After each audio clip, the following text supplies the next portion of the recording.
শুধুমাত্র একটি মসলা বানিয়ে ঘরে রেখে দিন, যেকোনো মাংস রান্নার ক্ষেত্রে আপনার কোনো চিন্তাই নেই।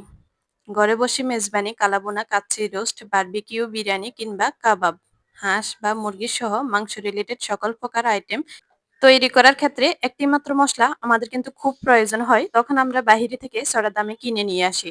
এই মসলাটা যদি ঘরে বানিয়ে নিই তাহলে কেমন হয়? হ্যালো এভরিওয়ান, আসসালামু আলাইকুম। মেরিনাস হোম কিচেনে আপনাদেরকে স্বাগতম। চলে আসলাম নতুন আরেকটা রেসিপি নিয়ে।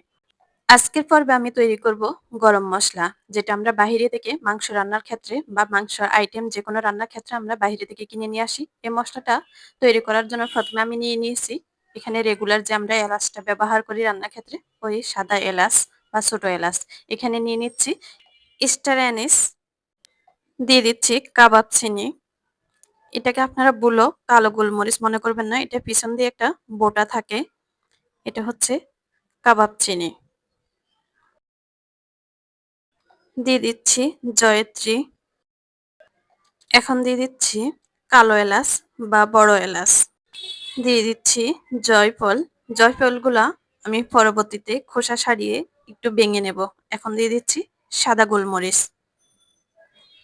এখন দিয়ে দেব কালো গোলমরিচ।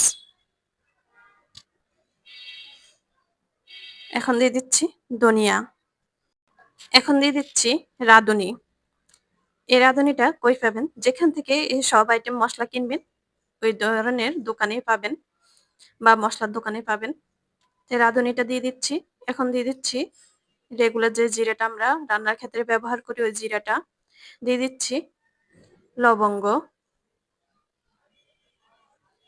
দিয়ে দিচ্ছি, মিষ্টি জিরা বা মৌরি, যেটাকে আমরা বড় জিরা বলে বলি আর কি। দিয়ে দিচ্ছি কিছু দারচিনি। দারচিনি আমি এখানে ভেঙে ছোট করে নিয়েছি।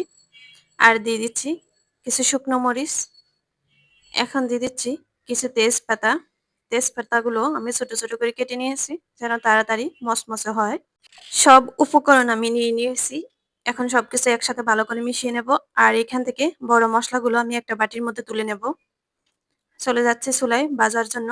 আগে বড় মসলাগুলো আমি ভেজে নেব। চুলায় লো হিটে তাপটা রেখে আমি একটু সময় নিয়ে বড় মসলাগুলো একটু ভেজে নিচ্ছি। বড় মসলাগুলো একটু ভাজা হলে তখন দিয়ে দিচ্ছি বাকি সব মসলাগুলো। বাকি সব মসলাগুলো একসাথে দিয়ে একসাথে সবকিছু মিশিয়ে একটু সময় নিয়ে ভেজে নিচ্ছি। মসলাগুলো আমার ভাজা হয়ে গেল। এখন আমি নামিয়ে চলে যাচ্ছি মসলাগুলো ব্লেন্ড করার জন্য। আপনারা চাইলে এই মসলাগুলো শিলপাটাতে বেটে নিতে পারেন। আমি ব্লেন্ডারে ব্লেন্ড করে নিয়েছি। এখানে সবগুলো মসলার আমার পরিমাণ কিন্তু একই ছিল। এখানে যেটা যেরকম দেওয়ার দরকার আমি ওই পরিমাণে মসলাটা নিয়েছি। এই ছিল আমার আজকের গরম মসলা রেসিপি। আশা করি আপনাদের খুবই উপকার আসবে। আমি বলবো আপনারা বাইরে থেকে গরম মসলা না কিনে এভাবে ঘরে তৈরি করে নিতে পারেন গরম মসলাটা। এতে কোনো ভেজাল থাকবে না। একবারে পিওর একটা গরম মসলা পাবেন। আর রান্নার ক্ষেত্রে অসাধারণ একটা টেস্ট দেবে এই গরম মসলাটা। এই ছিল আমার আজকের রেসিপি। আশা করি আমার আজকের রেসিপিটা আপনাদের কাছে ভালো লাগবে। যদি ভালো লেগে থাকে অবশ্যই ফেসবুক পেজে ফলো দিতে ভুলবেন না। ইউটিউব চ্যানেলটা সাবস্ক্রাইব করবেন। আজকের মতো এখানে বিদায় নিচ্ছি। সবাই ভালো থাকবেন। আল্লাহ হাফেজ। আসসালামু আলাইকুম।